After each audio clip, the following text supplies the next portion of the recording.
वहाँ की महिलाएं कर रही हैं। मैं एक बार पुनः बताना चाह रहा हूँ, हमें अपना देश बचाना है, हम भारत को बचाने का काम कर रहे हैं। हम भारतीय जनता पार्टी का एक काम है, मोदी सरकार का ये काम है कि भारत कैसे बचे। ये देश विरोधी ताकतें, ये देश विरोधी ताकतें, और अभी इनको पता है कि पहले चरण में आपको भी पता है, आपको पता है आपका सर्वे क्या कह रहा है कि कौन जीत रहा है, कौन हार रहा है। हमारी 90% सीटें इस बार जो पहले चरण में मतदान हुआ है तो भाजपा 90% सीटें जीत रही है। अभी ये अखिलेश यादव जी बहुत बड़े धोखे में हैं, उनको चश्मा चढ़ा हुआ है कि हमारी सरकार बन गई। ठीक है, आपका अपना दावा है, आपका अपना दावा है, लेकिन ये जितनी भी जनता यहाँ पर खड़ी है ना, उस सबसे मेरी यही अपील है कि आप लोग अनुशासन ना छोड़े, अनुशासित रहे, हाथ उठाएं जिसको भी सवाल पूछना है। ठीक है, मैं आऊंगी आपके पास, लेकिन एक बार आपने जो प्रश्न उठाए हैं उनसे जवाब इन तमाम जो है सियासी पार्टियों के लोगों से हम ले लेते हैं। हिजाबी पीएम बनाने की बात हुई है, उनका ये कहना है कि दूसरे चरण में ये हिजाब की जो एंट्री है इसे कौन हवा दे रहा है, और ओवैसी जो है उसको भाजपा की बी टीम बताया जा रहा है। मतलब खतरा आपको ये लग रहा है क्या कि मुस्लिम वोट काट देंगे ओवैसी, तो सबसे बड़ा नुकसान सपा का हो जाएगा? मैं आप सभी लोगों से अनुरोध करता हूँ, जैसे शांत हो जाइए आप, शांत हो जाइए आप, शांत हो जाइए आप सभी लोग, इस तरह बेकाबू मत होइए, बेकाबू मत होइए। मैं आप सभी युवाओं से, माइक आपके सामने, आपकी आवाज जाएगी। मैं आप सभी लोगों से ये कहना चाहता हूँ, क्या वास्तव में इस देश में और इस उत्तर प्रदेश में मुद्दा हिसाब का होना चाहिए?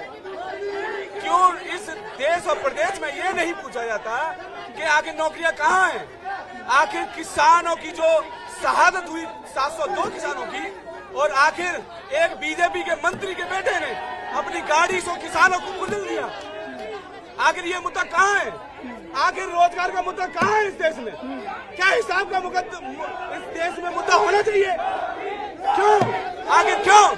और एक और चीज मैं आप लोगों से पूछना चाहता हूँ, जो बीजेपी के लोग कहते हैं कि वंदे मातरम और परशुराम भगवान की जय, मैं एक हिंदू हूँ, मेरे घर में जाके देखिए बहुत भव्य मंदिर बना हुआ है।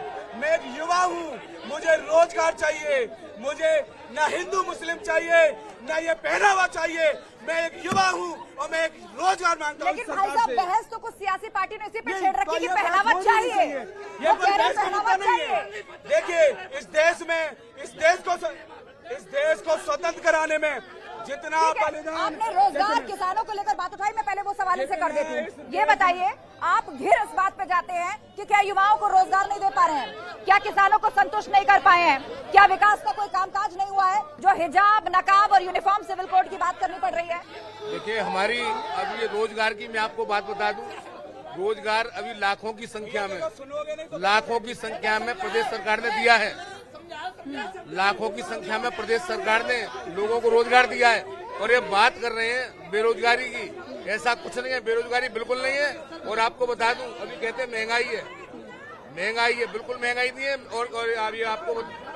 और आपको ये भी मैं बता दूं जानकारी के लिए, पेट्रोल यदि महंगा है तो सस्ता हो जाएगा, नल नहीं लगा तो नल लग जाएगा, लेकिन उसको सीरिया पाकिस्तान बनाने से बचाना है। एक बार बन गया फिर हिंदुस्तान नहीं रह पाएगा।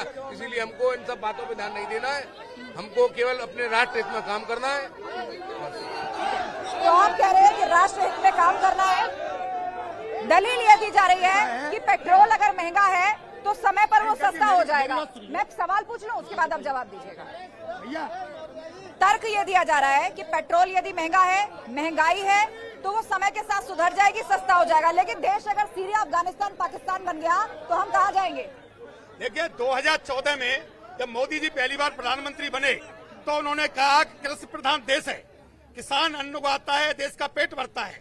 मोदी जी ने कहा कि वो किसानों की आय दुगनी करेंगे, और किसानी में जो चीजें लगती हैं, चाहे वो डीजल हो, चाहे पेट्रोल हो, चाहे कीटनाशक दवाएं हो, चाहे खाद हो, चाहे कोई और चीजें हो, वो सारी आसमान छू रही है।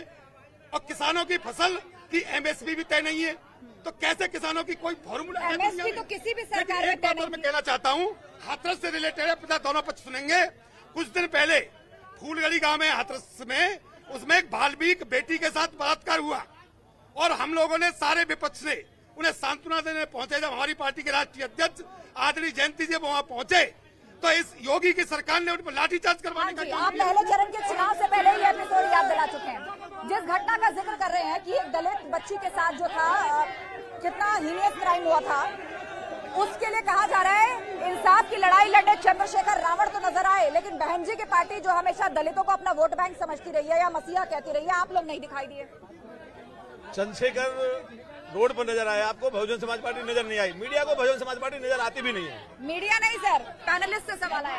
नहीं, कौन से पैनलिस्ट ने सवाल आया? रालोद ने सवाल उठाया। नहीं, बहुजन समाज पार्टी के गयाचरण धनगर घटना के तुरंत बाद यहाँ आए थे। प्रतिनिधिमंडल यहाँ एसपी से मिला था, एसपी और कोतवाल और सीओ से मिलकर सारी रिपोर्ट बहन जी तक पहुंचाई गई थी। कौन कहता है कि बहुजन समाज पार्टी ने उसकी आवाज नहीं उठाई? जब बहुजन समाज पार्टी ने एक्शन किया, बहन जी ने जब एक्शन किया, तब यहाँ की सरकार को ये लगने लगा तो उन्होंने रातों रात उस बेटी की लाश को पेट्रोल डाल के आग लगवा दिया। किसी बेटी के साथ ये इतनी दुर्दांत घटना, इससे बड़ी विभत्स घटना हो क्या सकती थी? तो आप ये कहना चाहते हैं कि महिलाओं के लिए सुरक्षित माहौल नहीं है यूपी में मौजूदा सरकार? नहीं, बिल्कुल नहीं है, बिल्कुल नहीं है सुरक्षित। इनके सांसद, विधायक, इनके मंत्री बलात्कार के केसों में फंसे हुए हैं। इनके तमाम कार्यकर्ता बलात्कार के केसों में लड़कियों के साथ फंसे हुए हैं।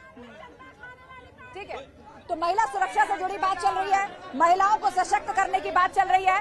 सशक्तिकरण से ही जोड़कर आज के ज्वलंत मुद्दे पर पूछ लेते हैं कि ये बताइए, हिजाब वाली महिला को पीएम बनाने की बात चल रही है, लड़की को बचपन से हिजाब में उलझाएंगे, किताब से ज्यादा हिजाब की बात करेंगे तो सुप्रीम पोस्ट तक कैसे पहुंचेगी वो? देखिए, मैंने पहले भी कहा था और मैं आज भी कह रहा हूँ, इस देश किसी के बाप का नहीं, ये संविधान से चलता है। तो फिर शरीयत की बात ओवैसी क्यों कर रहे हैं? हमें ओवैसी, मेरी बेटी चाहे घूमट मार के निकल रही है, मेरी पत्नी